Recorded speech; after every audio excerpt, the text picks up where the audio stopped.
A incontinência urinária não precisa atrapalhar seu sono.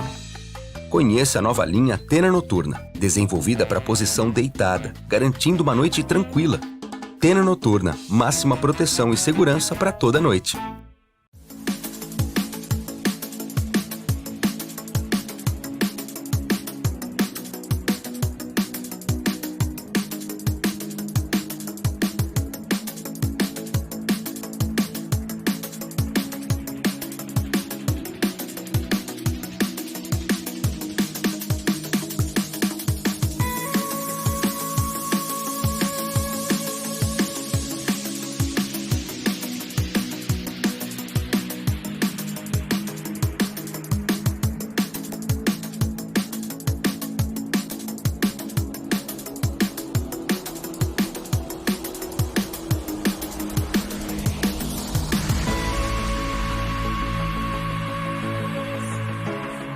Olá! Somos alunas e embaixadoras do Supera, Ginástica para o Cérebro.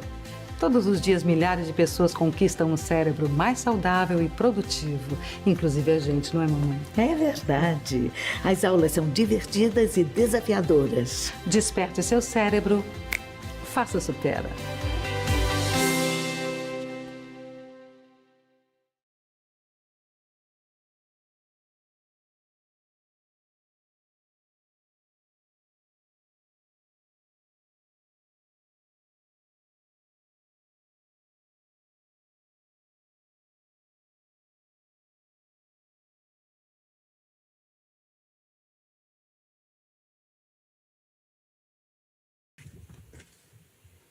Olá, boa noite Brasil, boa noite a todos que estão aqui novamente prestigiando mais uma live do nosso evento Empoderamento 60+, Envelhecimento Saudável com Protagonismo. Mais uma vez nós estamos aqui, nós da Rede Supera, eu, Luiz Moraes, muito feliz por poder trazer informação e principalmente fazer com que nós possamos discutir a temática do envelhecimento, a temática principalmente que afeta, né, todas as nações, e o Brasil não poderia estar de fora, né, dessa tendência, né, que é o envelhecimento populacional, e principalmente no mês, né, que é o mês onde nós, no dia 1º de outubro, falamos do Dia Internacional, né, do Idoso. Nós buscamos aqui trazer informação e proporcionar essa nossa sequência de lives. Hoje é a nossa penúltima live, nós estamos chegando aí na nossa live de número 9. E a live de hoje ela tem uma temática bastante importante. A live de hoje vai falar da economia da longevidade e os desafios do mercado de trabalho para os indivíduos 60+. Nós agradecemos aqui a ABG, que foi uma grande parceira na elaboração dos conteúdos da nossa live. Agradecemos a oportunidade de ter conosco o SESC, agradecemos a oportunidade de ter conosco a Danone Nutrícia, a Tena e a Mature Quality. E, em especial, nós agradecemos todos que passaram por aqui, trazendo sua informação, trazendo conhecimento e, principalmente, despertando essa discussão na temática do envelhecimento, que pautou temas voltados à saúde, temas voltados ao direito do idoso, temas voltados ao empoderamento do idoso, temas voltados à saúde mental do idoso, temas voltados aos cuidados paliativos e aos cuidados do idoso no que se refere à sua proteção à saúde.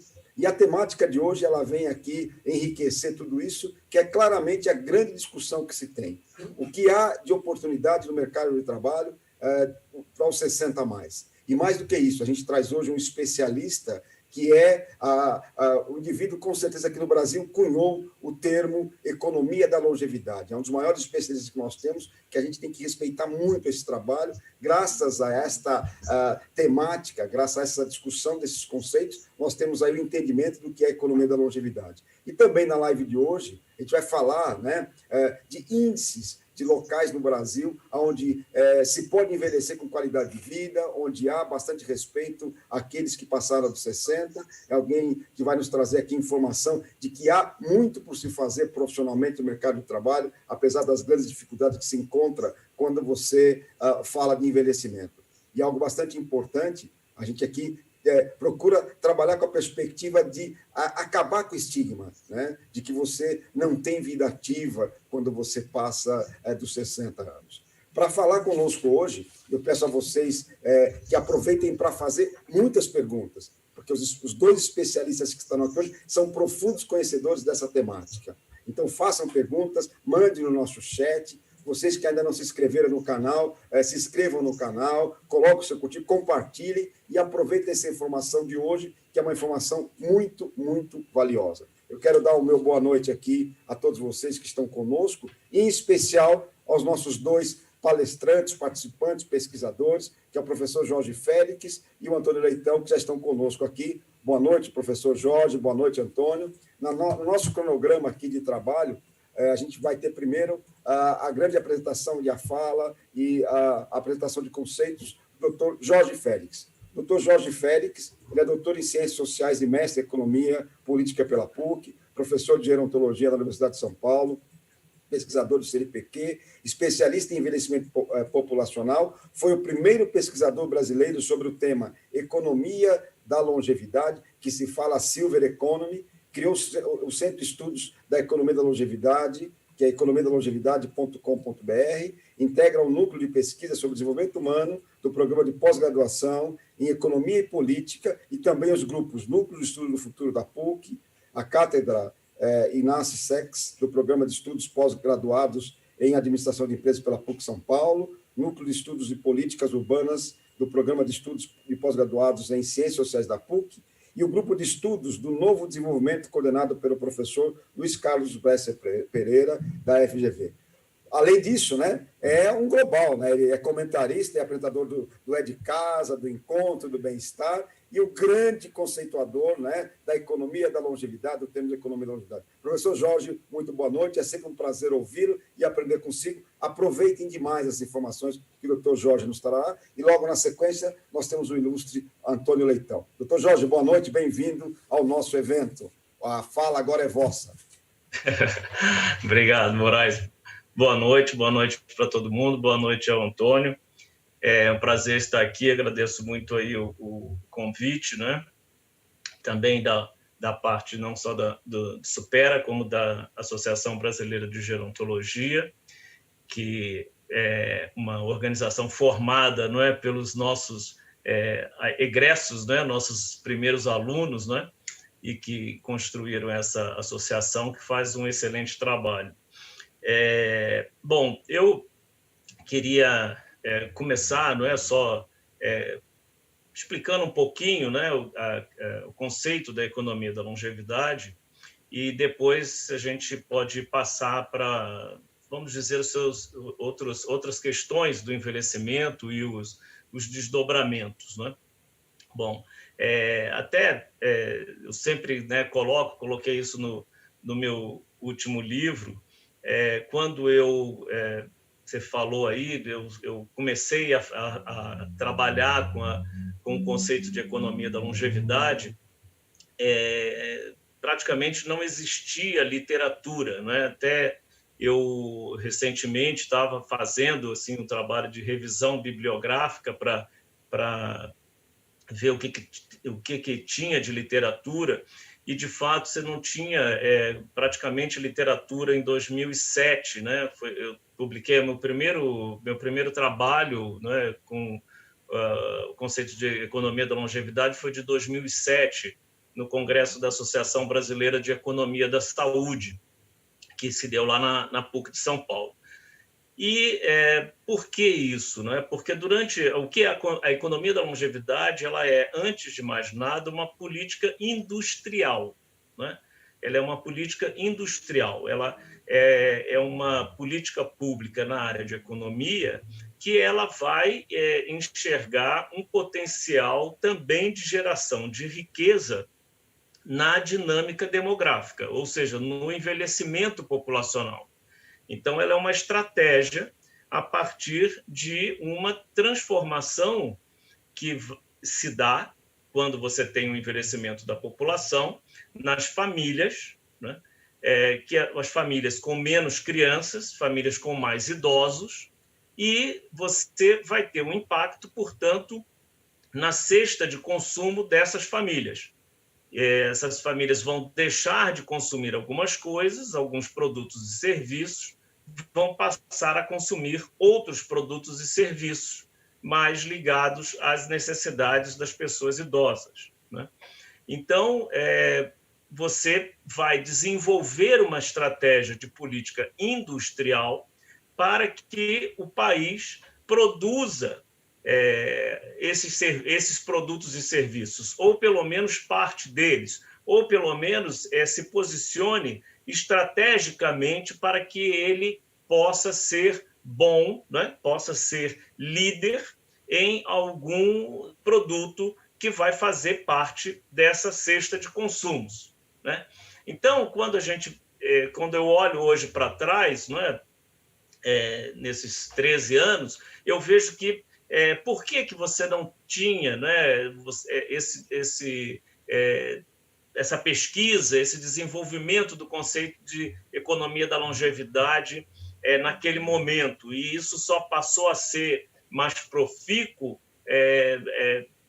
academicamente e mesmo fazer parte, de fato, das políticas de governos a partir depois da crise de 2008, né? Então, você começa a ver os primeiros papers, os primeiros artigos sendo publicados em âmbito acadêmico em 2008, 2009, na verdade, e depois 2010, até que vai chegar 2013, para que ele, de fato, seja uma política pública assim, mais consistente, né? Que é o caso que eu cito sempre, que é o caso da França. Bom, por que isso ocorreu durante esse período? Porque você tem uma hegemonia da economia neoclássica durante todo esse período, né? Desde o final dos anos 70 e principalmente início dos anos 80, em todo o mundo, e essa linha econômica ela não aceita política industrial, né? Não aceita de forma alguma, né? E mesmo o Brasil, ele, como eu sempre repito, ele jogou fora o bebê com a água suja do banho, né? Então, hoje, nós também temos aí a política industrial no debate público como um palavrão, né? Quer dizer, você não pode fazer política industrial, né? E isso é contra todas as constatações históricas que a gente faz. Nenhum país se desenvolveu, nenhum país atendeu os seus desafios econômicos sem política industrial, né? Então, você tem aí muitos autores que mostram isso, inclusive no caso das empresas agora gigantes, né, mundiais, empresas até que hoje se fala acima do Estado, né, as empresas de tecnologia da informação, as grandes gigantes que estão aí, que são as redes sociais, que são na área da tecnologia da informação, essas empresas se beneficiaram e se construíram, se forjaram em cima de políticas industriais dos países ricos, né? E quando chega a vez dos países pobres, a gente não pode fazer, né? Como isso se dá sempre historicamente. Então, hoje, embora você tenha uma economia da longevidade bastante cristalizada e sendo executada pelos países europeus, pelos Estados Unidos, pelo Canadá, pelo Japão, pela China, né? O leste europeu, então, nem se fala. Você tem aí uma infinidade de produção acadêmica e também de ação de política pública. Qual é o resultado disso, né? O resultado disso é que esses países estão dominando os produtos e serviços no mundo todo, né? Os produtos que vão atender o envelhecimento, né? Se nós pensarmos em setor de nutrição especializada, se nós pensarmos no setor de fraldas geriátricas, se nós pensarmos em toda a questão da gerontotecnologia, né? Quer dizer, toda a tecnologia agregada ao cuidado, ela hoje é dominada por marcas globais, internacionais, que foram construídas por meio dessa estratégia.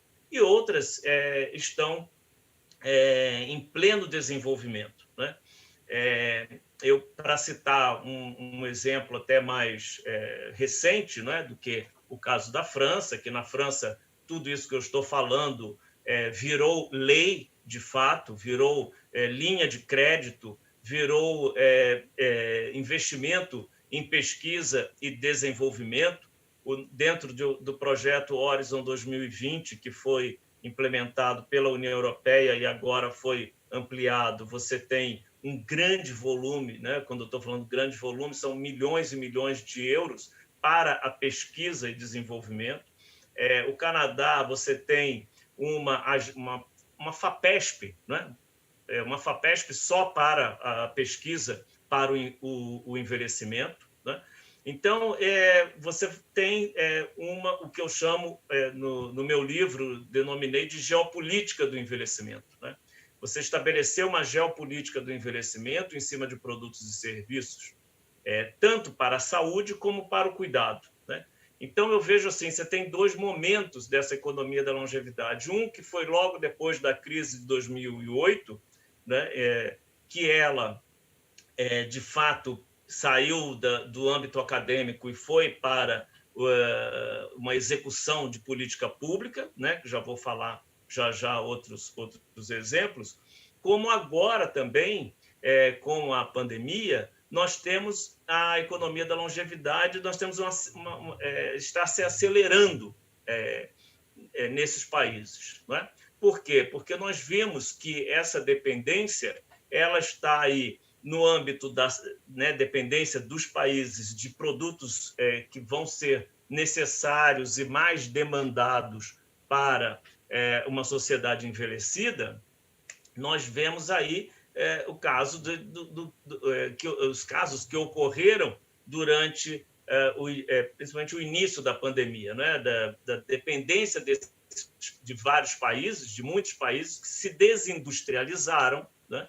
Se desindustrializaram, mesmo os Estados Unidos, mesmo a França, e passaram a ser dependentes desses produtos e serviços, né? Então, isso foi muito difícil, foi muito prejudicial para a gestão da pandemia nesses países, né? E não foi só a respeito de respiradores, mas foi também dos equipamentos de proteção individual, foi também de medicamentos, né? Que fazem parte dessa economia, não é? Eles estão, o setor de saúde ele está muito vinculado com essa economia da longevidade e com essas ações que esses países passam a adotar para reduzir essa sua dependência. Bom, você vê hoje em vários países as medidas que foram tomadas para combater a pandemia, que são diretamente relacionadas a tudo isso que eu estou falando, né? Por exemplo, a França, ela determinou que isso já é uma decisão de governo, que ela vai produzir paracetamol, né? Nos próximos para que ela, nos próximos 3 anos, ela consuma só paracetamol francês, né? Produzido no próprio país, né? Para reduzir, né? Todos os países estão tomando medidas hoje, né? Enquanto nós estamos aqui falando, esses países estão tomando medidas para reduzir a sua dependência, já de olho em próximas pandemias que virão, certamente, né? A outra questão que se colocou e que eles estão tomando algumas providências, embora não tenham solucionado essa questão, são os cuidados de longa duração para idosos, né? Então, você vê em vários países a crise dos cuidados, né? Ela é muito grave, ela se agravou na pandemia e ela hoje está tendo um ponto de interseção com a economia da longevidade. A outra questão toda a parte tecnológica, que, né, nessa questão, por exemplo, na França, na Alemanha, na questão dos cuidados, esses países, esses líderes, tiveram que tomar iniciativas, inclusive, de aumento de salários, né, do pessoal de cuidados de idosos dentro de instituições, né? Só para informar as pessoas que estão ouvindo a gente, há menos de um ano, um pouco antes da pandemia, a França passou por uma greve de cuidadores em instituições de longa permanência para idosos, né? Estabeleceram que iam fazer a greve e as famílias tiveram que retirar os seus idosos das instituições, levar para casa, e teve uma greve. Então, vejam, a pandemia chegou ao mundo, e não só é o caso da França, como foi o caso da Itália, como foi o caso da Alemanha e mesmo dos Estados Unidos, em plena crise dos cuidados, né? Quer dizer, esse segredo que é pactuado, né, pela sociedade, que não se quer discutir, né? Ele leva também a essas demandas muito maiores que vão surgir, né? Como que as pessoas vão poder ficar em home office se ela tem que cuidar dos seus idosos e de crianças, e isso vai ter um impacto aí na produtividade de toda a economia, né? O que a economia da longevidade pode fazer sobre isso, né? Essa é a questão que os países estão se colocando. E muitos países estão adotando estratégias bastante ousadas nesse sentido. Por exemplo, a Espanha, na cidade de Zamora, né, eles determinaram que fica ali entre Salamanca e Portugal, né, ali na fronteira, eles determinaram que Zamora vai ser uma referência em economia da longevidade globalmente. Então, eles, ano passado, organizaram seu primeiro congresso de economia da longevidade, levaram para lá vários especialistas, né, e desenvolveram toda uma estratégia na parte de tecnologia da informação, principalmente, mas em todos os outros setores, para que o Estado, vamos chamar assim, né, em espanhol, na divisão da Espanha tem outra denominação, ali na região, que a cidade de Zamora é a capital, que Zamora passe a ser uma referência. Então, há toda uma estratégia desenvolvida. Esse ano eles irão fazer agora outro congresso internacional. Eu iria para lá, a convite deles, mas infelizmente não será presencial, será pela internet. Agora, no dia 9, eu receberei lá na USP também, online, a professora Isabel, que é a coordenadora técnica de toda essa estratégia da região de Zamora, né, que envolve universidades, envolve política industrial, envolve ciência e tecnologia, envolve todos os cursos, para vocês terem uma ideia, todos os cursos de graduação das universidades, principalmente Salamanca, terão aula de economia da longevidade, né? Então, você vê que os outros países, e qual é o objetivo dessa estratégia governamental que está investindo milhões de euros nessa estratégia? O objetivo é desenvolver novos produtos tecnológicos que irão atender a essa demanda das famílias a qual me referi. Então, você, aos poucos, vai ter, né, infelizmente, que a gente tem que constatar isso, um atraso do Brasil nesses produtos e serviços. E isso vai pesar muito no orçamento familiar das famílias brasileiras no futuro próximo, porque você vai ter a dependência desses produtos. E na nossa balança comercial, isso falando individualmente, no agregado, na nossa balança comercial, que já é amplamente negativa na área da saúde, né? Porque nós desmontamos completamente, nesse período de 2016 para cá, nós desmontamos toda a estratégia de política industrial que estava sendo feita no Ministério da Saúde, né? Todos os técnicos foram demitidos, o grupo de trabalho que estudava o complexo industrial da saúde ele foi interrompido, os técnicos foram demitidos, e isso já teve consequências, inclusive agora com o caso dos respiradores, porque nós tínhamos mais de 80 parcerias no caso dos respiradores e elas foram jogadas fora, né? Então, agora nós fomos buscar respiradores na China.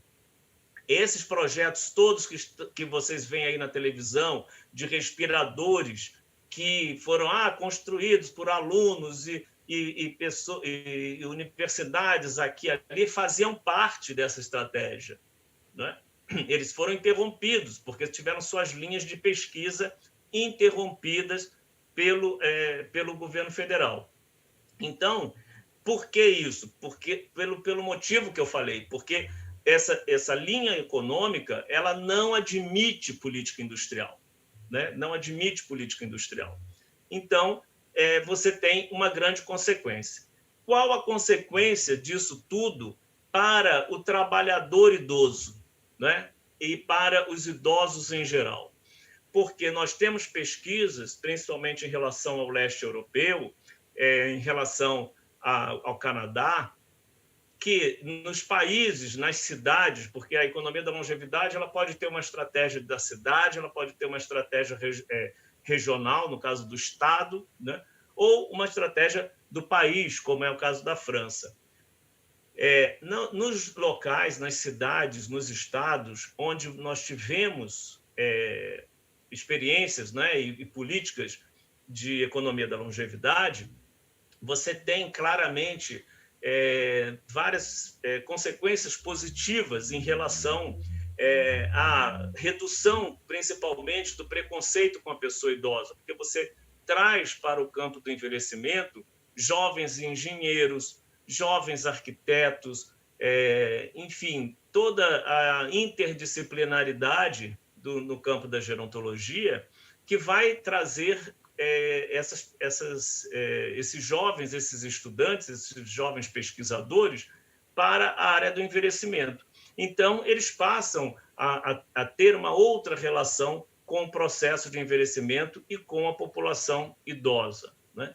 A outra questão é que você, evidentemente, numa estratégia desenvolvimentista, você tem mais possibilidade de criação de emprego, de geração de emprego, né?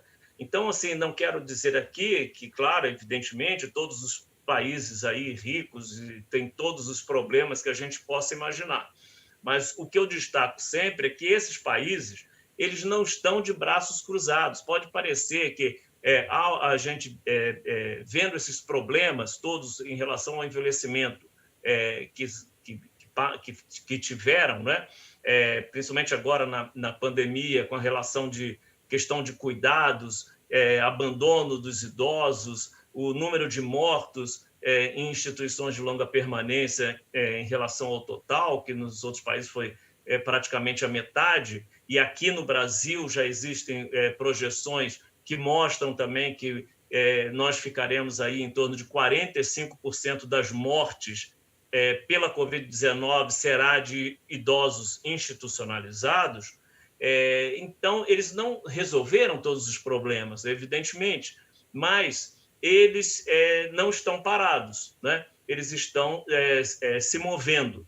E isso vai ter uma consequência para os países pobres, né? Para os países em desenvolvimento.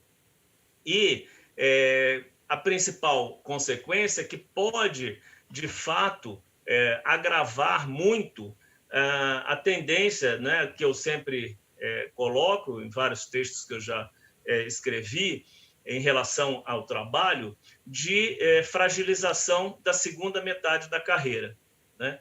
Porque a cada crise que nós temos, é como se nós tivéssemos... a gente vai, a cada crise, excluindo mais pessoas maduras do mercado de trabalho. Essas pessoas elas não voltarão mais ao mercado de trabalho pelo menos com a situação que elas tinham antes, né? Elas terão integração desqualificante no mercado de trabalho, né?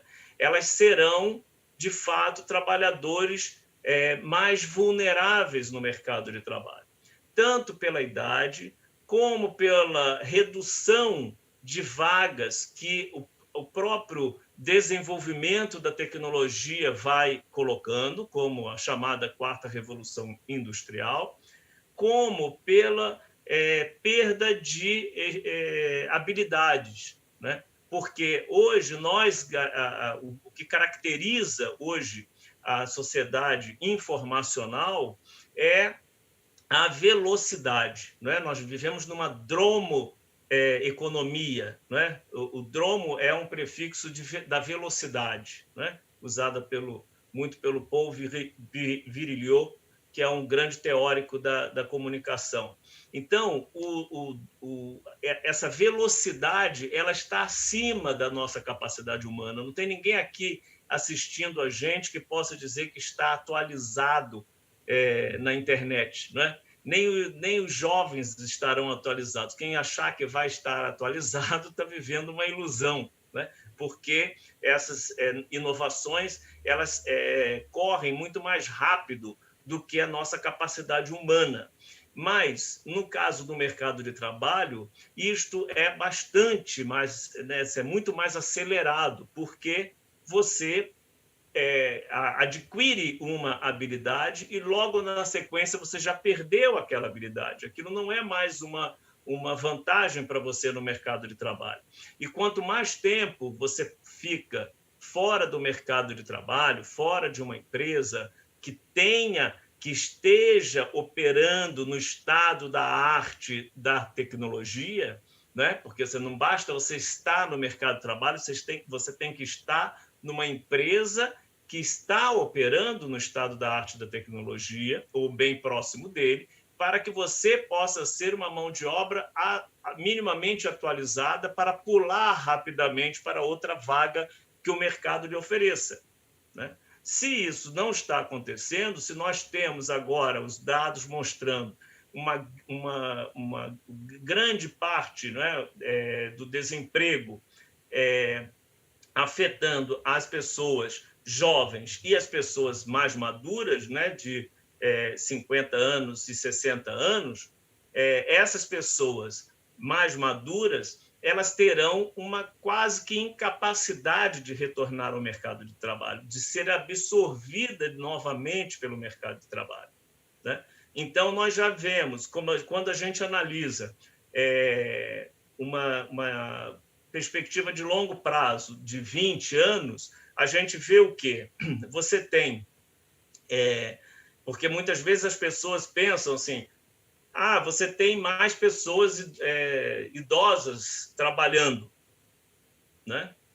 Mas nós temos que ver que temos mais pessoas idosas trabalhando pela própria dinâmica populacional, porque você tem mais pessoas idosas na população, então você aumenta o número de pessoas idosas trabalhando. Mas o número de vagas para essas pessoas idosas é ainda menor do que a dinâmica da população. Então, você vai ter, ao longo do tempo, de fato, um aumento constante, é isso que a gente verifica quando a gente vê os números, um aumento constante do desemprego naquela faixa etária. Né? Essa faixa etária tende a ir aumentando o desemprego para ela, né? E é isso que nós estamos vendo hoje. Então, eu só vejo para essa questão uma solução que é exatamente o oposto que o Brasil vem adotando, que é uma solução de mais regulamentação, né? Se nós não tivermos uma regulamentação para que as empresas não possam demitir esses trabalhadores que estão há poucos anos da aposentadoria, né? Ou que passaram tantos anos nessa empresa e passaram de 50 anos, de 55 anos, a idade que se estabeleça, nós vamos ter, evidentemente, uma situação que esses últimos anos, até chegar à aposentadoria, e aí estou só me referindo a quem tem a situação formal, porque nós temos outra metade da economia na situação informal, né? Então, essa metade formal da economia, esse trabalhador, ele vai estar em qual situação? Ele vai ter que se responsabilizar sozinho pelos últimos anos de contribuição para a Previdência Social, né? Ele vai ter que bancar isso, porque ele não vai conseguir um trabalho formal. Então, ele vai ter que bancar esses últimos anos até chegar aos 62 aos 65 anos, porque agora você tem idade mínima, né? Ou mesmo quem estiver no período de transição. Então, o que nós vemos agora, nesse pico de desemprego, é um aumento, né, ou um impacto muito grande entre essas pessoas mais maduras. E essas pessoas, elas entraram, de fato, numa zona de vulnerabilidade, que elas ou vão ter esta situação, ou elas vão ter que aceitar uma integração, como eu uso, né, o termo da sociologia francesa, de uma integração desqualificante, né, que é o tema da minha tese de doutorado, batalhadores depois de 60.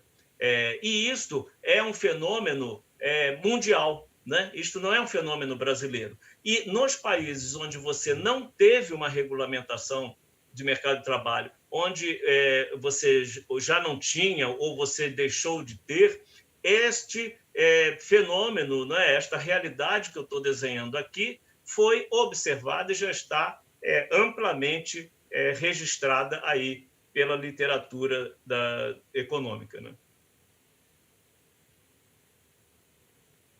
Ok, professor. Estamos aí com uma complexidade, com um grande problema nas mãos, né?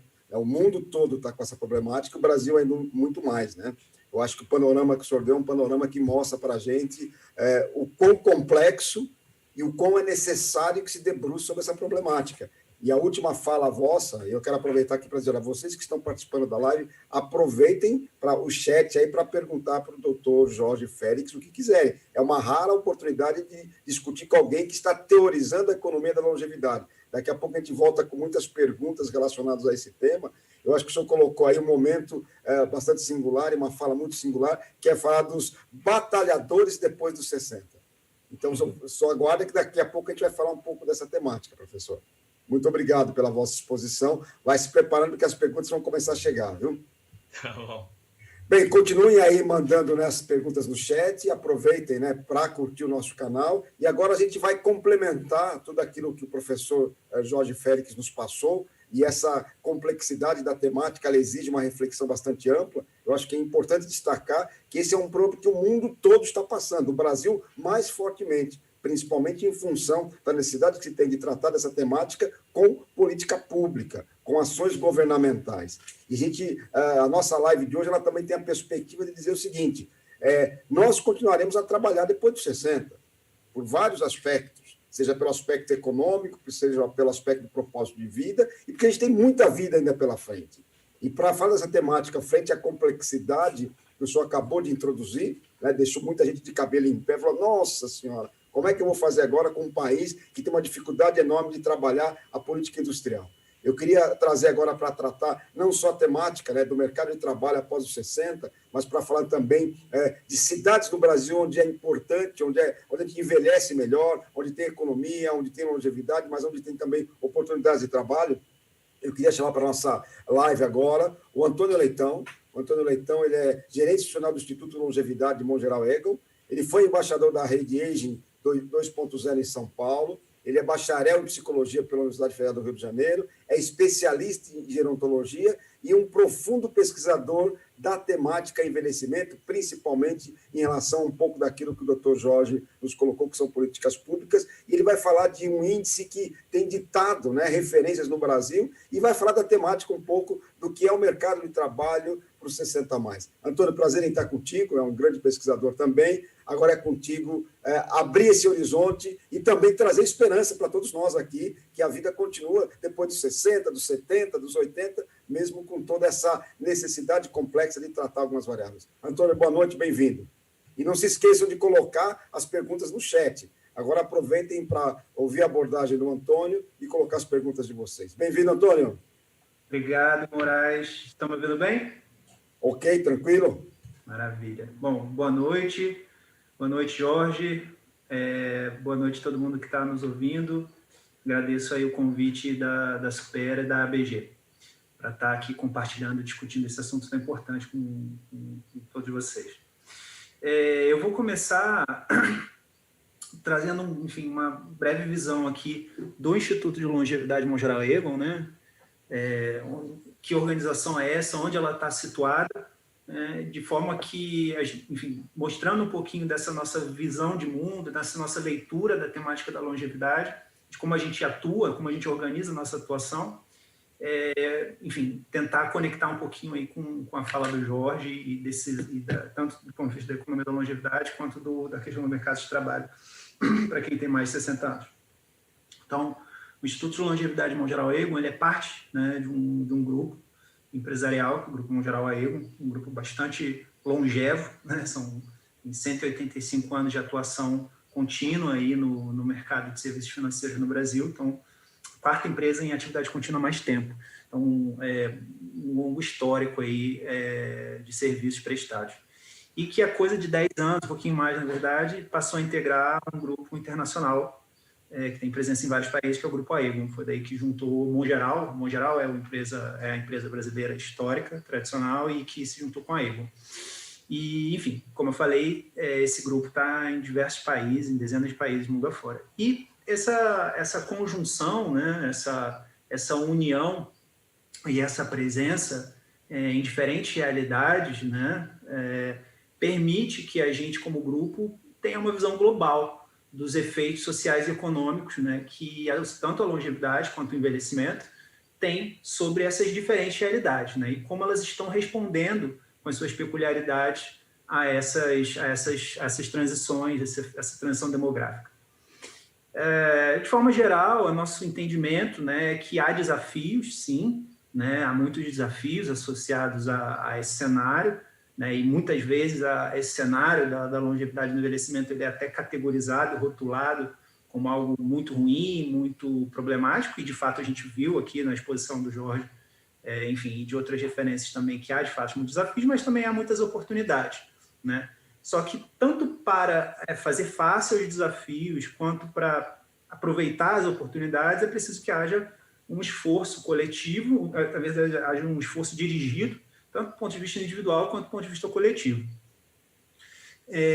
Então, com base nessas premissas, né, dessa visão global de diferentes realidades, o fato de que há esses desafios, essas oportunidades que exigem, que requerem uma preparação individual e coletiva, o Grupo Mongeral Egon definiu aí a sua estratégia de responsabilidade social corporativa, né, que é consolidada na atuação dessa organização, que é o Instituto de Longevidade, que ele é até pareado por organizações internacionais. Na Holanda, que é a sede do Grupo Aegon, tem o Aegon Center for Longevity and Retirement, né, o Centro Aegon para Longevidade e Aposentadoria, e nos Estados Unidos o Instituto Transamérica. Então, a gente troca muito com esses pares a respeito dessa visão internacional, dessa visão global de como os países estão fazendo frente à longevidade. O que a gente faz? A gente debate, né, informa, propõe ideias e ações que buscam dar suporte ao público em geral sobre o tema da longevidade. O que eu quero dizer com isso? A gente busca dar insumos para que tanto os indivíduos quanto o Estado, a gente tem algumas interlocuções aí com a esfera estatal, e as empresas possam estar mais bem preparadas para os desafios e as oportunidades da longevidade. Como é que a gente faz isso? A gente, enfim, cria e distribui conteúdo, né, em diferentes formatos. A gente tem um portal aí de conteúdo enfim, presença bastante significativa na internet, onde a gente tem, enfim, muita matéria, artigos, a gente oferece cursos de atualização profissional, depois eu vou até conectar um pouco essa proposta de valor aí na nossa discussão de mercado de trabalho. A gente faz pesquisas e projetos, então a gente tem, por exemplo, uma pesquisa realizada anualmente chamada Pesquisa de Preparo para a Aposentadoria, que a gente faz com esses pares globais para avaliar como que as pessoas estão se organizando e que expectativas elas têm sobre o seu futuro financeiro. Então, do ponto de vista, né, todos esses efeitos do mercado de trabalho são absorvidos de alguma forma na expectativa que as pessoas têm, como elas projetam a sua segurança financeira mais para frente na vida. A gente tem esse projeto que o Moraes mencionou, que é o Índice de Desenvolvimento Urbano para a Longevidade. É um projeto por meio do qual a gente busca avaliar a realidade de cidades brasileiras, né? Então, a gente desce um olhar para o nível municipal, como as cidades estão se preparando em termos de oferecer bem-estar, né, para uma população que vive cada vez mais, então, que recursos estão disponíveis nas cidades, em diferentes áreas. Então, a gente olha por meio do IDL para vários ângulos, né, desse significado, desse bem-estar, desse longeviver com qualidade. Um outro projeto também que foi muito bacana, que a gente realizou, chamado Gestão Pública para a Longevidade, foi um projeto em parceria com o Conselho Nacional de Direitos das Pessoas Idosas, por meio do qual a gente buscou qualificar gestores públicos, buscou qualificar agentes públicos de municípios para usar o IDL nessa ferramenta de avaliação que a gente desenvolveu como forma de tomada de decisão, como suporte, na verdade, de tomada de decisão. E, por fim, a gente desenvolveu uma proposta, um projeto de lei chamado Regime Especial de Trabalho do Aposentado, que dialoga bem diretamente com essa questão do mercado de trabalho. Então, se aí eu quis pontuar aqui para vocês entenderem o escopo, né, justamente, que essa nossa visão de mundo, essa nossa visão de longevidade, e de que forma a gente busca contribuir como uma organização sem fins lucrativos, que está dentro de um grupo empresarial, como seja a expressão de responsabilidade social corporativa desse grupo. A gente sempre endereça a longevidade em basta ver esses diferentes pontos aí que eu citei, a gente busca olhar para a longevidade sobre esses diferentes ângulos. A gente, embora sejamos um grupo de serviços financeiros, a gente não restringe, a gente não reduz o nosso olhar e a nossa proposta a isso. A gente está olhando trabalho, a gente está olhando cidades, a gente está olhando saúde, enfim, tudo isso que a gente entende que, de fato, é fundamental para construir uma longevidade com qualidade. Essa seria a nossa visão em um conceito não formal, não teórico, enfim, da nossa prática do que seria essa economia da longevidade, né? Certamente, a forma como o Jorge coloca tem muitos outros recursos, muitos outros elementos, mas, enfim, isso expressa a nossa atuação, essa nossa leitura, né? Enfim, que eu sintetizaria mais uma vez, né? Há esses desafios, essas oportunidades ligadas a esse novo cenário demográfico, é preciso esse esforço dirigido de preparação, mas é responsabilidade de todos, né? Não se trata apenas, obviamente o Estado tem um papel fundamental, assim, indiscutível, nessa preparação em vários aspectos, a sociedade civil, por meio de suas diferentes formas de organização, as universidades, enfim, as associações, os indivíduos, as famílias também, cabe uma parte a elas, e as empresas, né? Obviamente também como empregadoras e geradoras de riqueza, né? Como parte importante da geração de riqueza, todos têm o seu quinhão aí de responsabilidade em criar as condições para que todos tenham uma vida longeva com qualidade. Então, assim, eu destacaria ainda, só para finalizar, assim, a gente não está olhando do ponto de vista estritamente uma questão mercadológica, né? A gente entende, assim, essa discussão como algo que é um nicho de mercado apenas, embora haja, de fato, uma oportunidade de mercado, e como grupo empresarial faz sentido olhar para isso, mas, enfim, não está limitando a discussão a isso, né? E também, apesar da gente, de novo, né, estamos dentro de um grupo de serviços financeiros, temos uma unidade de negócios na questão da previdência complementar, mas a gente não entende que essa economia da longevidade esteja restrita a uma discussão de solvência fiscal do sistema de previdência.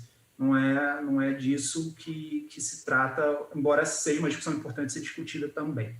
Então, assim, o que a gente entende que são oportunidades, né? A gente está aí falando um pouquinho, né, Moraes, você falou assim, puxa, o que tem de bacana, de potencialmente, embora haja tantos desafios, né? As pessoas podem ter vidas individuais, né? As suas vidas podem ser produtivas por um tempo muito maior, seja do ponto de vista, não apenas do ponto de vista financeiro, mas do ponto de vista das suas realizações com as suas famílias, com a sua contribuição para a sociedade, né, nos diferentes aspectos. As trocas intergeracionais nas duas direções, seja dos mais velhos para os mais jovens, ou dos mais jovens para os mais velhos, é algo muito rico, né, que isso sempre existiu, né, gerações sempre trocaram, mas agora essas gerações estão em pontas cada vez mais distantes, né, do ponto de vista da linha do tempo, então é interessante, né? E, de fato, como oportunidade, óbvio, eu não estou esgotando aqui, estou só exemplificando, né? A própria geração de riqueza, a oportunidade de geração de negócios, seja para, enfim, olhada pelo ângulo das empresas, mas pelo âmbolo do enriquecimento coletivo das sociedades também. Acho que até muito em linha com isso, com o que o Jorge colocou. E desafios, no âmbito dos desafios, né? Enfim, a gente pode pensar, por exemplo, na questão da saúde, né? Dos desafios da adaptação dos serviços de saúde para um padrão epidemiológico envelhecido, que é um tremendo desafio, seja do ponto de vista da saúde pública, da saúde privada, e também a questão da economia doméstica, né? Dos laços familiares e que se prestam cuidados mútuos e cuidados esses que dos mais velhos são cuidados de longa duração. E certamente também, agora para entrar, então, estou aqui fechando essa primeira parte, vou falar um pouquinho dessa questão do mercado de trabalho, né? Que também está no lado aí, vou enfatizar o aspecto dela do lado dos desafios, né?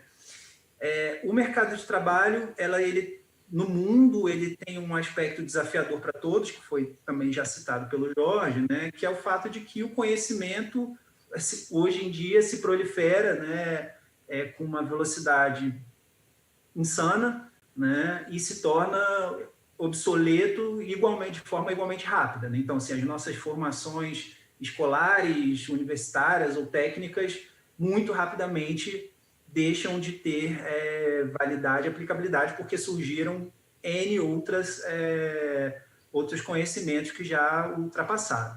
Então, isso para falar em âmbito mundial, isso não é uma realidade específica do Brasil. Especificamente no Brasil, a gente tem essa questão de taxas altíssimas de informalidade e também o mercado de trabalho brasileiro reflete aí desigualdades que são estruturais na nossa sociedade, desigualdade de renda, de escolaridade, de oportunidade. Então, aí, descendo uma camada para o Brasil, a gente cai nessa questão. E, por fim, no âmbito especificamente dos 60+, você adiciona a complexidade do preconceito etário. Então, assim, no mínimo, aqui 3 medidas que precisam ser endereçadas por todas as partes, né? Óbvio que eu vou enfatizar aqui como que o Instituto está colaborando com elas, mas isso não esgota, né? Essa colaboração nossa, obviamente, não esgota essas questões, a necessidade de fortalecer essas medidas e de ampliá-las, mas, no mínimo, a gente tem que pensar em formas de requalificar profissionalmente as pessoas para que elas possam, de alguma maneira, continuar participando, né, do mercado de trabalho. Enfim, há toda essa questão que o Jorge falou, né, do desafio de que em sendo mais velhas, que essas pessoas sejam reabsorvidas pelo mercado formal, quando se trata de pessoas que estiveram no mercado formal, né? Então, assim, mas uma mínima discussão, e aí também essa questão da requalificação profissional não é nem tão específica, não é nem tão específica dos mais velhos apenas, né? Dado que, de novo, essa questão do conhecimento se tornar obsoleto muito rapidamente é uma realidade para qualquer um. Mas, enfim, há que haver um esforço no âmbito da requalificação profissional, há que haver um estímulo ao mercado de trabalho para que ele retenha e preserve profissionais mais velhos por um período maior, seja no âmbito da ação afirmativa, seja da forma que for, e assim, até, se a gente for olhar para o Estatuto do Idoso, tem lá um inciso, que eu não vou me lembrar agora o número, dizendo assim, né, o Estado vai estimular o setor privado, as empresas a contratarem, enfim, a reterem profissionais idosos. Mas o Estatuto do Idoso é uma legislação de macro, né? Está nessa camada mais macro, ela não detalha como isso acontece, a quem cabe cobrar, enfim, não diz o caminho das pedras, só dá o norte, que é importante, mas, enfim, não é suficiente. É preciso que a gente desça no detalhe para, né, que a coisa aconteça de fato. E, por fim, como terceira medida, o combate ao preconceito etário. Então, no âmbito da requalificação, né, como eu citei já há pouco, né, a gente oferece no Instituto, como parte de uma colaboração, inúmeros, centenas, mais de 300 cursos gratuitos em áreas como línguas, em áreas como informática, competências gerenciais, etc. Em breve a gente vai estar aumentando esse portfólio aí de cursos, estão disponíveis gratuitamente, quem quer que se inscreva lá no nosso portal, institutolongevidade.org. Em termos de estímulo ao sistema, né, a gente formulou esse projeto de lei que eu citei, é o Regime Especial de Trabalho do Aposentado. Foi um trabalho muito gratificante que a gente fez com o professor Hélio Zilberstein, que é um baita especialista aí de economia do trabalho, lá da USP.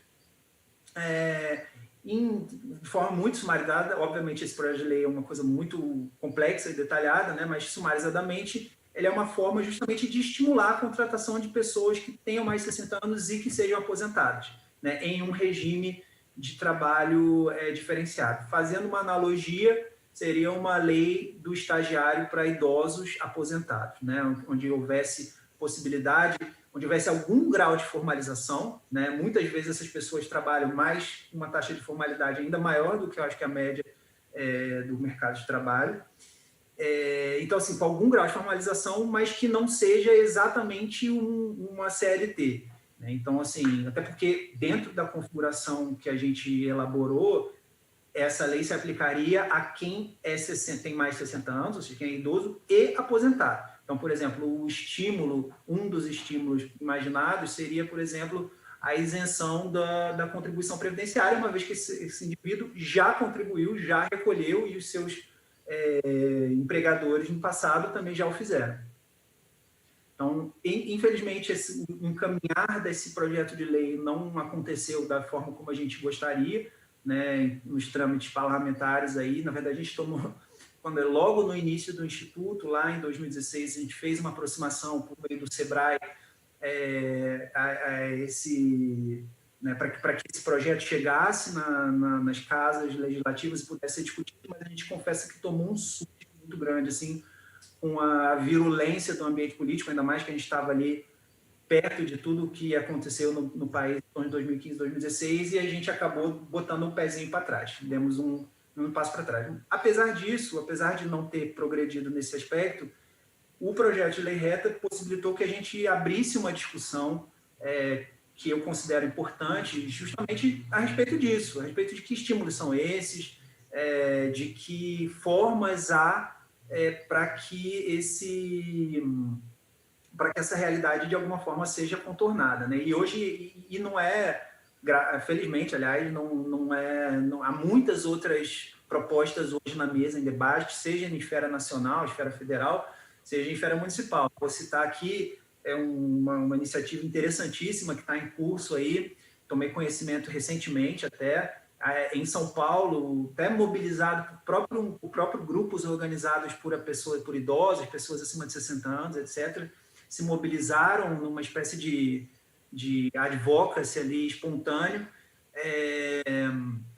e formataram um projeto de lei de nível municipal com o estímulo de redução, aí eu não vou saber detalhar especificamente, mas enfim, de redução ou isenção de alíquotas do ISS para empregadores que no município de São Paulo contratarem pessoas acima de 60 anos. Vejam que a discussão está ganhando tração e só tende a ganhar cada vez mais, né? E, por fim, com relação ao terceiro ponto, né, requalificação, estímulo ao sistema e combate ao preconceito etário, a gente, por meio do nosso portal, a gente cria muito conteúdo, no meio da pesquisa Aegon de preparo para a aposentadoria, a gente fala muito da necessidade toca muito nesse aspecto do preconceito etário, como isso afeta e como limita as oportunidades de quem é mais velho, né, para trabalhar e continuar gerando riqueza, o que é necessário, né? Você comentou, Moraes, que as pessoas continuam trabalhando porque têm vidas ativas e, enfim, e têm capacidade de trabalhar, isso é verdade muitas vezes, mas muitas vezes também, e não de forma não excludente, porque precisam continuar ganhando dinheiro, né? Porque precisam continuar fazendo renda. Então,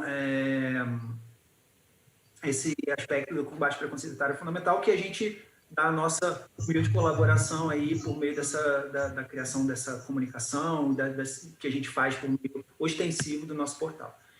E para dentro de casa, né, para falar que a gente não só anuncia para o mundo, afinal a gente está dentro de um grupo empresarial que também gera oportunidade de emprego e de trabalho, né, e por ser a empresa maior do grupo, ser uma seguradora, né, que trabalha com corretores, a gente recentemente participou, aí eu estou falando do Instituto de Longevidade, como um agente, né, que inocula a discussão da longevidade dentro do grupo, que mantém essa iniciativa, né?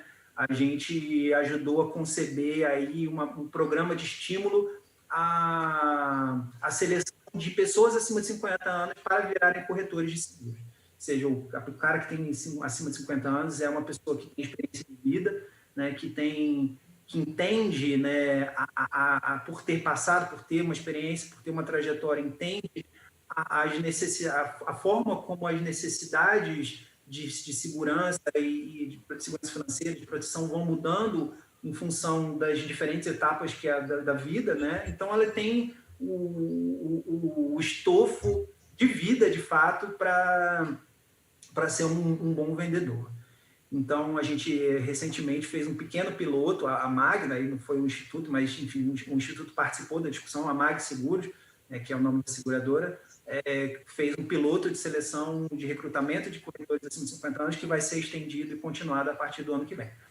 Então, aqui no âmbito do mercado de trabalho, e o Moraes me pediu para falar um pouquinho desse IDL, né, desse projeto de cidades. Não vou me estender mais muito, tá, Moraes? Vou terminar aqui rapidamente. Mas, enfim, só para vocês entenderem, né? De novo, é uma avaliação de como as cidades brasileiras estão preparadas para essa questão da longevidade. A gente não olha por meio desse projeto apenas a questão do trabalho, a gente olha a oferta de cuidados médicos, a gente olha a oferta de serviços financeiros, a questão da habitação, que é fundamental, né? Como o Jorge comentou, das ILPIs. Muitas vezes a gente sente falta de dados para tornar esse índice ainda mais robusto, mas o fato é que a gente construiu com o que existe e o que é o possível, né? Então, a gente fez uma primeira edição desse índice em 2017, onde foi trabalhado 498 municípios. Agora a gente subimos o nível para 876 municípios. Esses municípios estão entre os 1.000 de maior população, 50 indicadores agrupados em 7 áreas de avaliação, e a gente identificou que apenas 35% das cidades brasileiras oferecem um nível razoável aí dentro desse grupo, mas obviamente isso é uma amostragem significativa aí dentro da totalidade de municípios. Apenas 35% das cidades brasileiras oferecem nível de bem-estar adequado à população, e a gente sempre tem na nossa lente a questão da longevidade, né? E especificamente no âmbito da educação e do trabalho, né, a gente tem uma variável de análise que é educação e trabalho. A gente encontrou que 48% das cidades desse grupo avaliado oferecem um nível minimamente adequado de oportunidade de trabalho e educação. Então, assim, eu convido a todos que quiserem conhecer, entender, enfim, não posso me estender muito mais, já falei 25 minutos, mas, enfim, eu convido a todos a conhecer o melhorescidade.org, onde vocês vão ver com detalhes essa pesquisa, o que a gente investiga e que resultados foram esses que a gente encontrou. Obrigado, Moraes. Maravilha, Antônio. Na verdade, tanto, né, a fala do Jorge, mas a sua também é uma fala muito densa e há muita informação, muito conteúdo, e a gente vai sugerir aqui todos que visitem, né? O Dr. Jorge daqui a pouco fala do livro dele, que é um livro fantástico, e é importante visitar o brilhante trabalho, né, que o Instituto Mongeral Egon faz pelo Brasil afora, o trabalho que o Antônio Leitão faz. Coloquem, por favor, as perguntas que vocês têm aí, né, a necessidade de ouvir a fala, né, do Jorge ou do Antônio. Lembrando que aquelas que não puderem ser respondidas agora, a gente vai depois encaminhar para os nossos condutores das lives aqui. E antes de abrir as perguntas, agradecer a ambos, né, por estarem trazendo esse conteúdo, essa informação, e é bastante complexo falar dessa temática, né, que é envelhecimento, economia da longevidade e mercado de trabalho 60+. Então, coloquem no chat as perguntas, eu vou dirigir aqui as perguntas tanto ao Antônio quanto ao Jorge. Antes de abrir para as perguntas, eu queria que vocês assistissem agora um videozinho convidando a gente para a próxima live, que era a live de encerramento. É uma live fantástica, a gente vai tratar toda a temática, né? Tudo aquilo que a gente, desde a primeira live que começou em outubro e termina na próxima quinta-feira, eu quero que vocês aceitem esse convite que virá para vocês agora.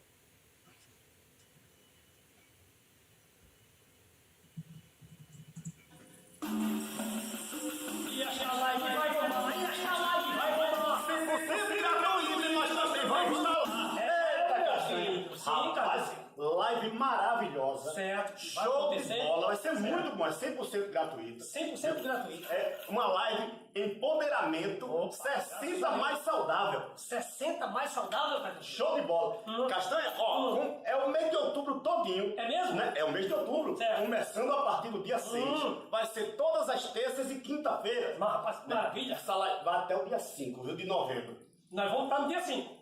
Exatamente. Dia 5 tem Caju e Castanha fazendo encerramento dessa live maravilhosa. Encerrando a live. Exatamente, vai ser pelo canal do YouTube, gente. Olha, vai ser show de bola, você não pode nem pensar em perder. Beleza. Viu? Essa live maravilhosa aí, com Caju e Castanha no encerramento dia 5, e todas as terças e quinta-feira vai ter uma atração diferente para você curtir. Com certeza.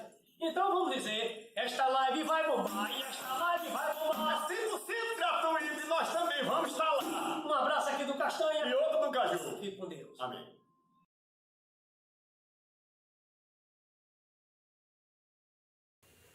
Bem, quinta-feira que vem, nós teremos aí a dupla Castanha e Caju.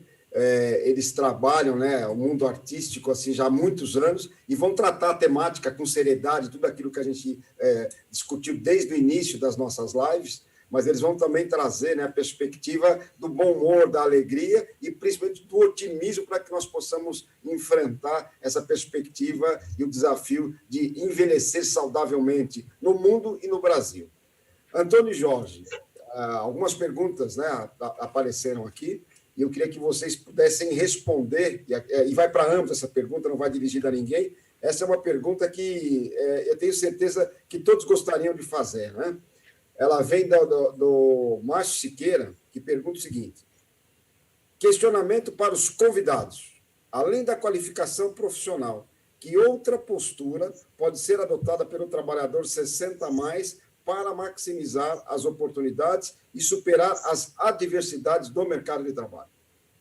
Fique à vontade para dar aí um alento, né? Jorge, quem começa?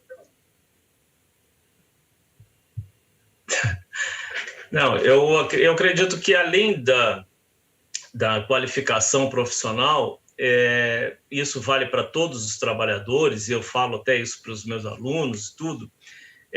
Você precisa ter uma estratégia na hora que você procura algum tipo de qualificação profissional, porque o que muitas vezes as pessoas fazem é entrar em alguns cursos que às vezes não tem nada a ver com ela, ou ela vai pela onda do momento, né? Dizem que agora a onda é ser tal coisa, então aí vai e entra no curso daquela onda do momento, né? E eu não vejo a qualificação profissional assim, bem sucedida por esse aspecto. Eu acredito que a pessoa precisa, né, de um autoconhecimento, saber o que ela quer, o que ela gosta, que é para que ela possa, de fato, se dedicar e fazer aquilo da melhor forma possível, né? Não vou nem usar, eu vou fazer bem feito, né? Ela vai se esforçar para fazer da melhor forma possível. E isso requer que ela procure uma qualificação dentro de um campo que ela gosta, que ela vai se dedicar de fato àquilo, né? E que aquilo não seja um peso para ela estudar aquilo, se qualificar para aquela profissão, ou, enfim, até em outros, claro, em outros níveis, de fazer uma pós-graduação, mas também cursos técnicos, enfim. Então, essa é assim, a minha a orientação, a sugestão que eu coloco assim, para as pessoas, além da simples, né, de simplesmente ir buscar uma qualificação. Perfeito. Eu adiciono, concordo com o que o Jorge falou, eu acho que a gente não faz qualquer coisa a qualquer custo, né? Enfim, ou talvez, dependendo da condição da pessoa, às vezes ela não tem nem não tem tantas possibilidades, mas se a gente puder respeitar os nossos desejos, nossos perfis, eu acho que isso nos ajuda, de alguma forma, a encontrar mais facilmente novas oportunidades.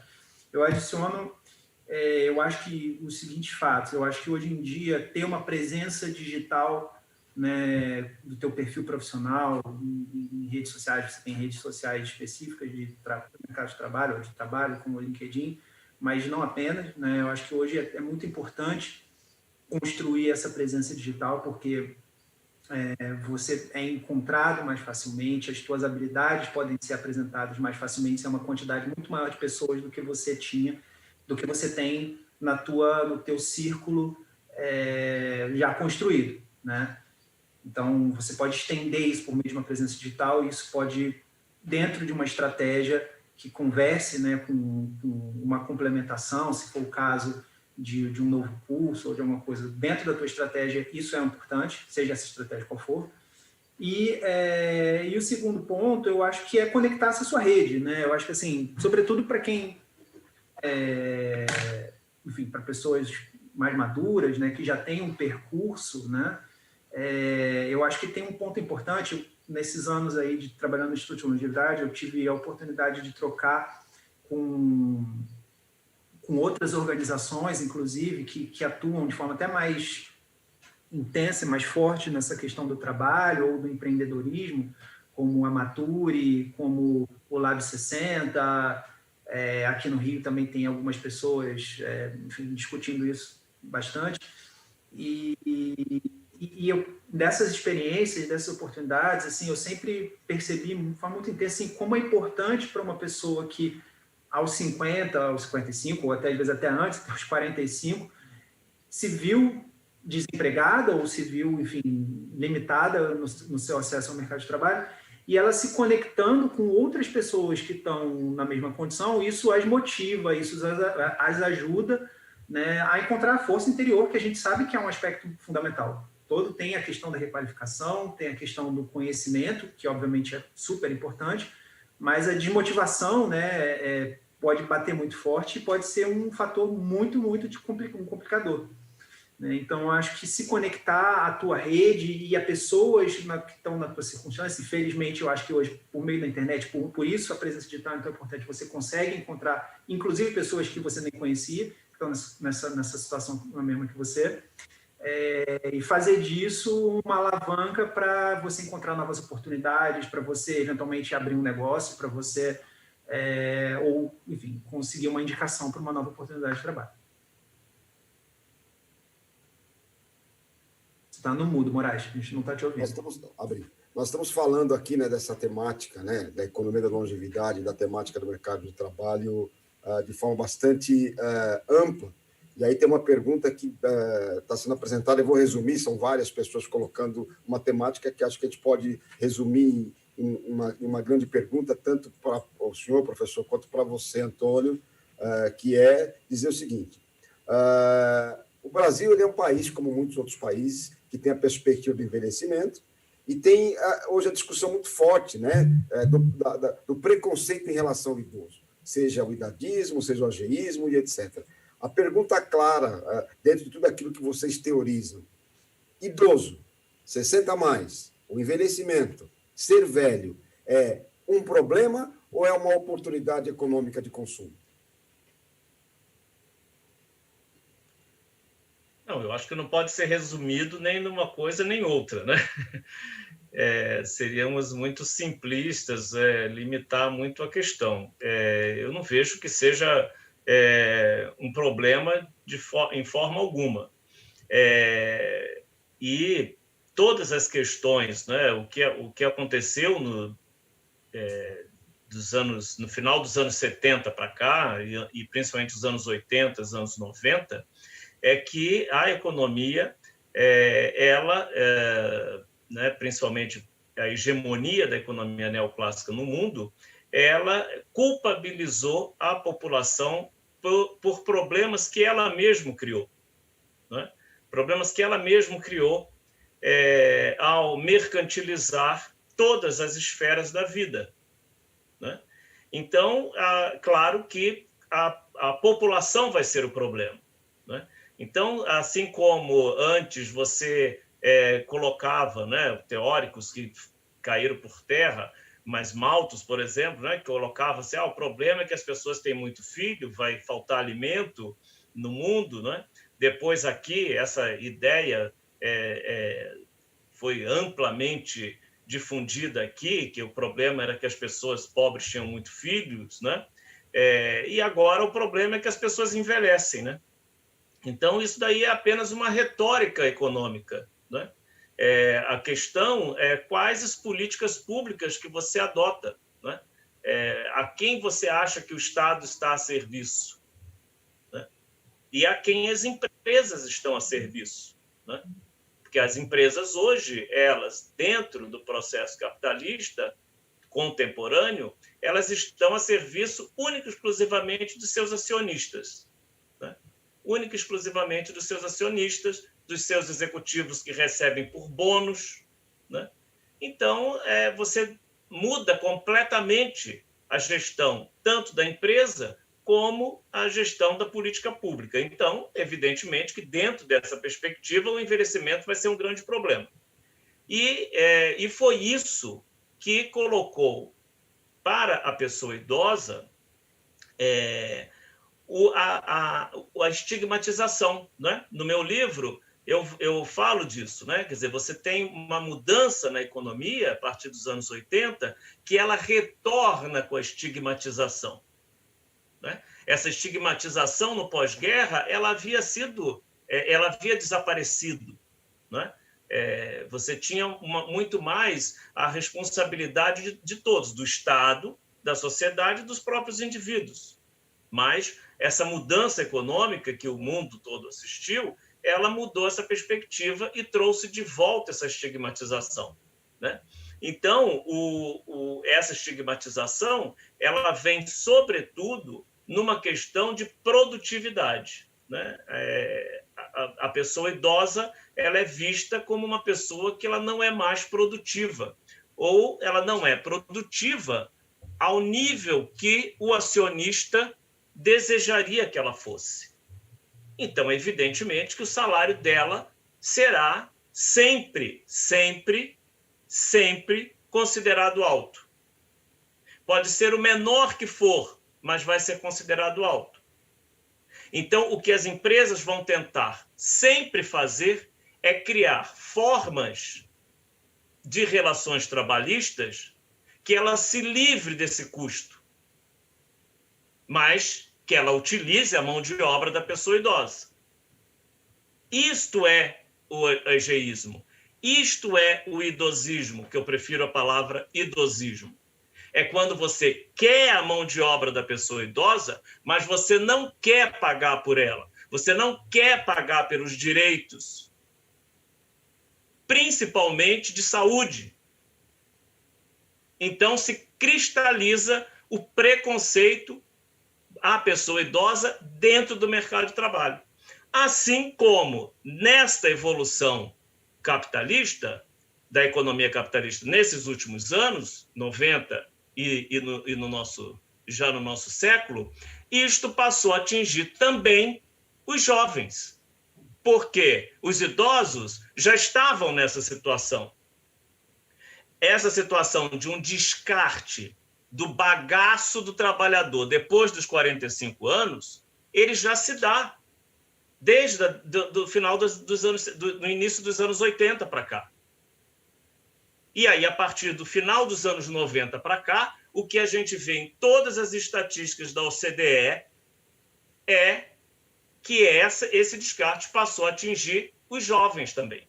Então, a gente vem aí com os aplicativos, e os aplicativos você não tem relação trabalhista, então você não tem responsabilidade sobre a saúde daquele trabalhador, você não tem responsabilidade sobre a educação daquele trabalhador, você não tem responsabilidade sobre a educação dos filhos desse trabalhador. Quer dizer, o setor privado e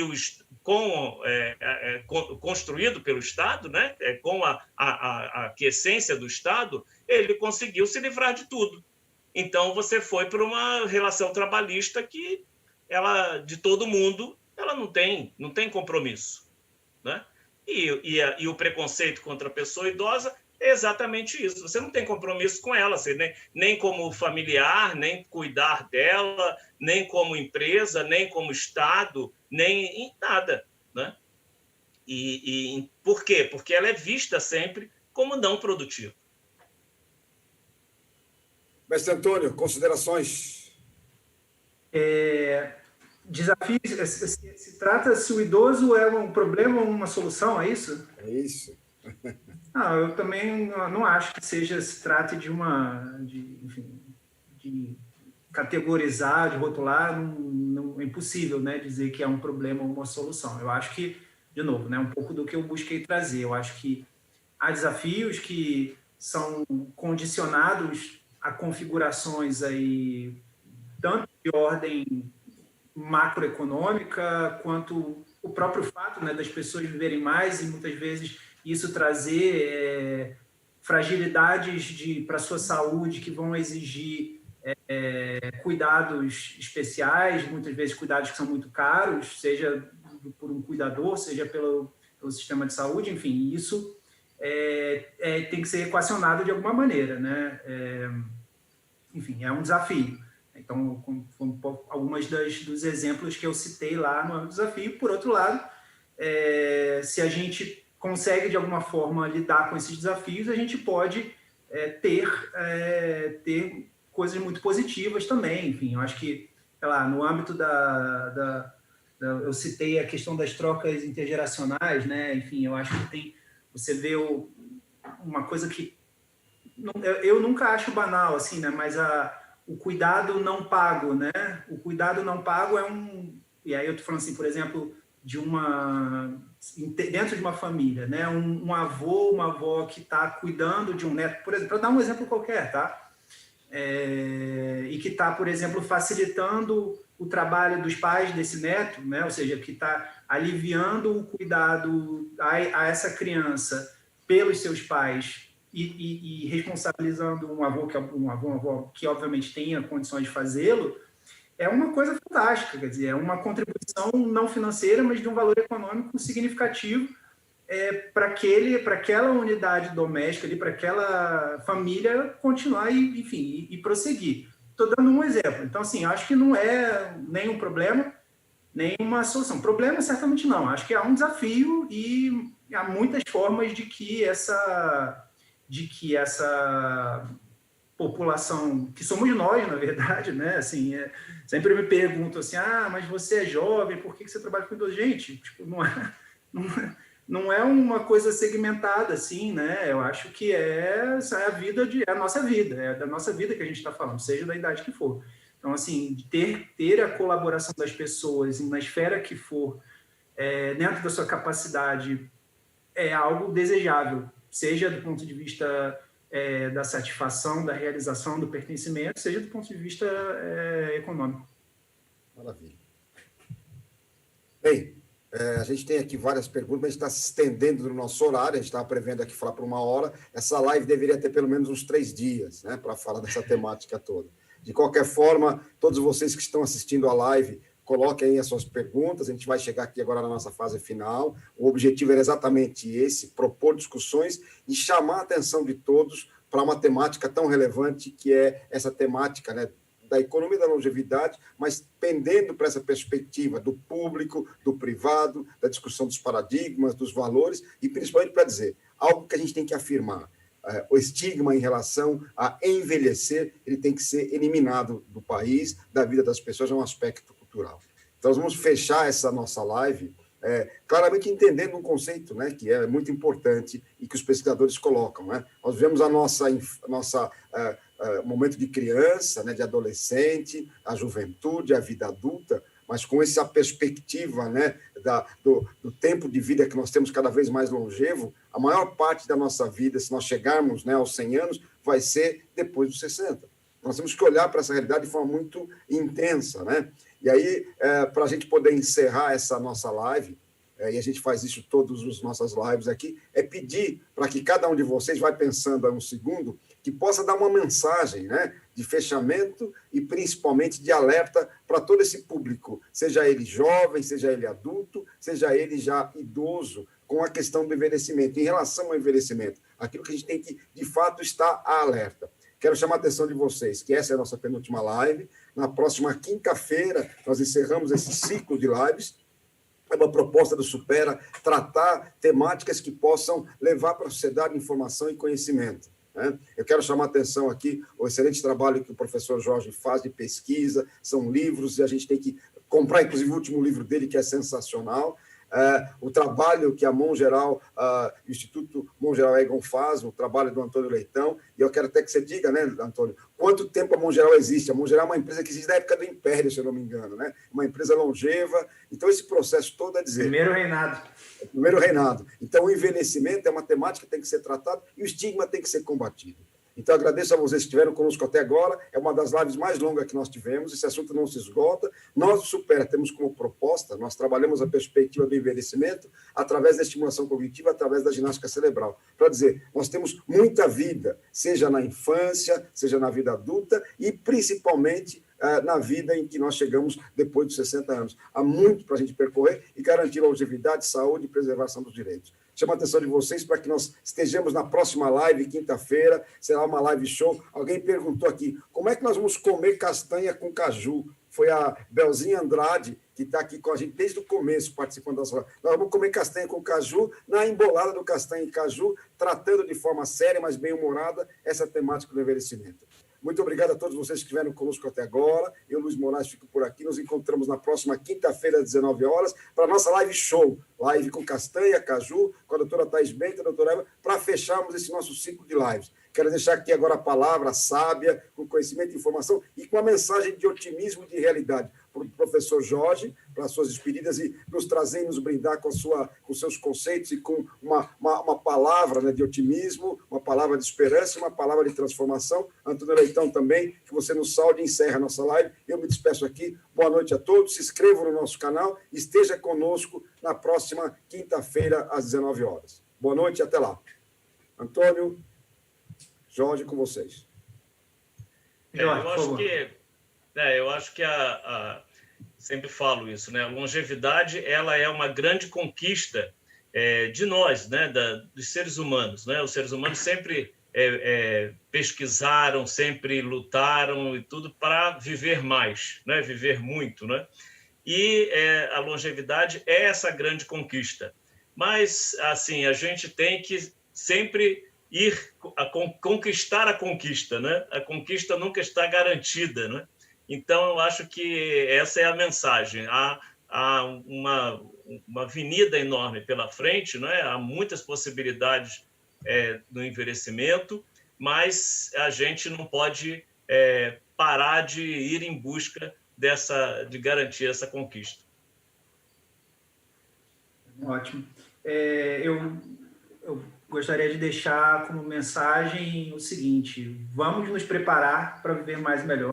Um convite em busca, né, da consolidação dessa conquista, acho que como o Jorge está colocando, porque eu acho que é só o que nos resta e interessa a todos, não é, enfim, é algo que só tem uma vida longeva com qualidade, enfim, não tem óbice da parte de ninguém. Um conselho? Seja você mesma agora. Ter incontinência urinária e sair com minhas amigas? Por que não? Ser mãe, trabalhar e ter incontinência. Você tá pronta para isso? E muito mais. Com a nova roupa íntima descartável Tena com cintura baixa, me sinto segura para vestir o que eu quiser. Quando visto Tena, me sinto segura.